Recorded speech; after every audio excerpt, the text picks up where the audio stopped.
السلام علیکم معزز ناظرین، اگر آپ ہمارے چینل میں نئے ہیں تو ہمارے چینل کو سبسکرائب کر دیں تاکہ ہر نئی آنے والی ویڈیو کا نوٹیفیکیشن آپ کو ملتا رہے۔ اللہ تعالیٰ نے اپنے ایک نیک بندے کے بارے میں خبر دیتے ہوئے فرمایا، اور میں اپنا معاملہ اللہ کے سپرد کرتا ہوں، بے شک اللہ بندوں کو دیکھنے والے ہیں۔ پس اللہ تعالیٰ نے اسے ان برائیوں سے بچا لیا جن کی انہوں نے تدبیریں کی۔ حضرت ابو ہریرہ رضی اللہ تعالیٰ عنہ سے روایت ہے کہ رسول صلی اللہ علیہ وسلم نے فرمایا، اللہ تعالیٰ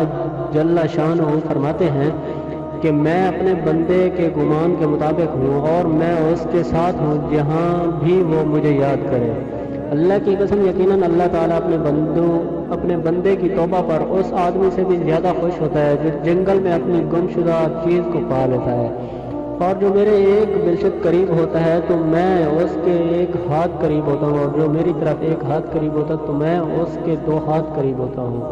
اور جب وہ میری طرف چلتا ہوا آتا ہے تو میں اس کی طرف دوڑتا ہوا آتا ہوں۔ ایک روایت میں یہ ہے کہ میں اس کے ساتھ ہوتا ہوں جب وہ مجھے یاد کرتا ہے۔ اور یہ حدیث میں آتا ہے کہ حضرت جابر بن عبداللہ رضی اللہ تعالیٰ عنہ سے روایت ہے کہ انہوں نے حضرت صلی اللہ علیہ وسلم کی وفات سے 3 روز قبل یہ ارشاد سنا، تم میں سے کسی کو ہرگز موت نہ آئے گی مگر وہ اپنے رب تعالیٰ کے ساتھ اچھا گمان رکھتا ہو۔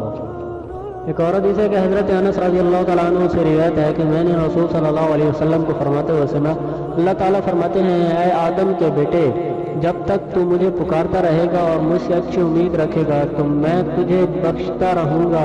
خواہ تیرے عمل کیسے ہی ہوں، مجھے اس کی پرواہ نہیں۔ اے آدم کے بیٹے، اگر تیرے گناہ آسمان کی بلندیوں تک پہنچ جائیں پھر تو مجھ سے مغفرت طلب کرے گا تو میں تجھے بخش دوں گا۔ اے آدم کے بیٹے، اگر تو میرے پاس زمین بھر کر گناہوں کے ساتھ آئے تو پھر تو مجھے اس حالت میں ملے کہ میں میرے ساتھ شریک نہ ٹھہراتا ہو تو میں تیرے پاس زمین بھر کی بخشش لاؤں گا۔